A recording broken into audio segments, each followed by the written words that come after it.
Hello and welcome back to SIBO Mistakes. This is the series where I talk about the biggest mistakes SIBOers are making and they are keeping you stuck.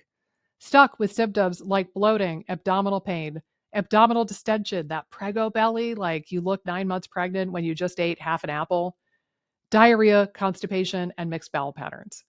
And if you want to be rid of any of those symptoms, this is a really important series for you to listen to.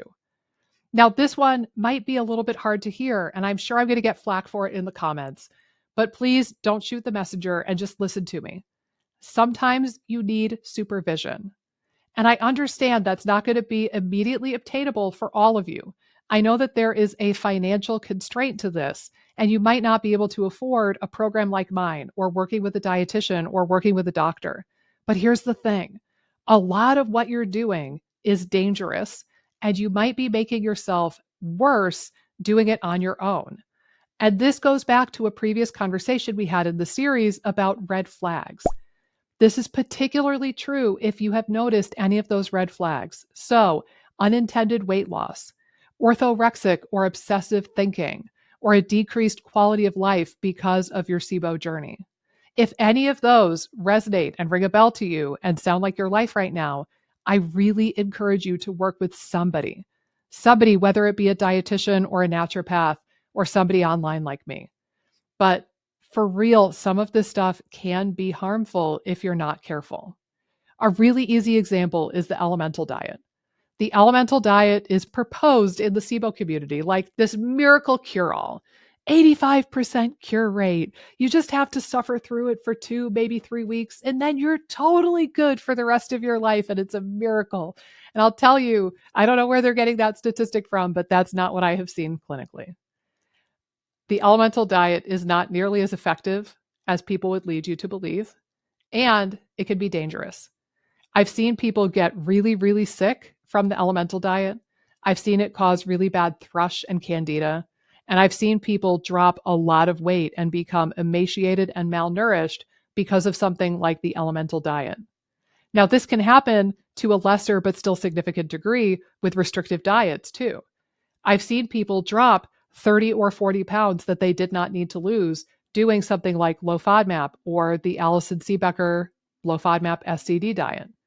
I've seen well-intended practitioners with no nutritional training recommend combo diets that combine low FODMAP plus low sulfur plus AIP plus low histamine. And I've seen this do great harm to people. We don't realize what a deep hole we dig when we become malnourished. And a lot of the things that are recommended in this world are intrinsically going to cause malnourishment.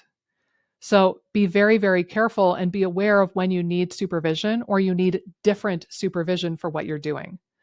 If your practitioner is not paying attention to the red flags that I mentioned earlier, that in and of itself is a huge red flag, and you should move on and work with somebody else. If you have numerous red flags and they are not going away and you're not able to remedy them, you need to pivot and work with somebody else. A registered dietitian worth their salt will be very, very concerned at the thought of unintentional weight loss, especially if it's secondary to a restrictive diet. A functional doctor should be able to monitor you when you do something like the elemental diet, and they should monitor you frequently, not every 2 weeks, if you are told that you really need to do this treatment. We need to take these tools seriously, and we need to get the supervision and the help we need when we need it. And frankly, if you're in a position that for whatever reason you cannot work with a dietitian or the proper practitioner, then it is my opinion that you should not ever do the elemental diet, and you should not do restrictive diets on your own. I think it's that serious, and I've seen that bad of consequences in the people I have worked with. Now, ultimately, this is your life and your decision, and you can be a big boy or a big girl and decide what you're going to do. And look, I know some of this is way easier said than done. It's really hard to be totally objective and unbiased and look at your own situation, especially if you don't have medical training or nutritional training under your belt.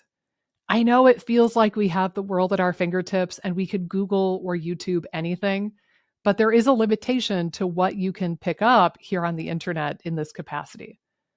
If you feel like you've reached a limit of what you're able to do on your own and you would be interested in receiving some help and guidance and coaching from somebody like me, I hope you'll consider looking at FODMAP Freedom in 90 days. FODMAP Freedom is my group coaching program, and we help people alleviate the symptoms that I mentioned earlier in this video. I've helped hundreds of people just like you get rid of bloating, abdominal pain, abdominal distension, cramping, diarrhea, and constipation. I help people poop like champions, tolerate their food again, eat high FODMAPs without a care in the world, and have a flat tummy and feel great doing it. If you want more help, and again, you feel like you've reached the end of what you're able to do here on your own, I would welcome you with open arms in FODMAP Freedom. And I would be honored to be able to help you make this the best year possible and the last year that you even have to think about the word SIBO.